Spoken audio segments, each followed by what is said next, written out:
Matapos ang 4 na sunod na linggong rollback, malakihang taas presyo sa mga produktong petrolyo ang ipatutupad bukas. Semana Santa pa naman at maraming bibiyahe pa probinsya.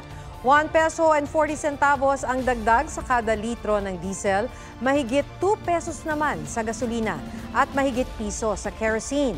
Base sa datos na nakalat ng GMA Integrated News Research, kalimitang tumataas ang presyo ng petrolyo bago at tuwing Holy Week.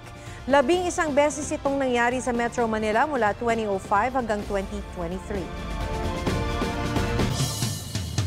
Huwag magpahuli sa mga balitang dapat ninyong malaman.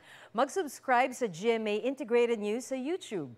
Sa mga kapuso abroad, subaybayan nyo kami sa GMA Pinoy TV at sa www.gmanews.tv.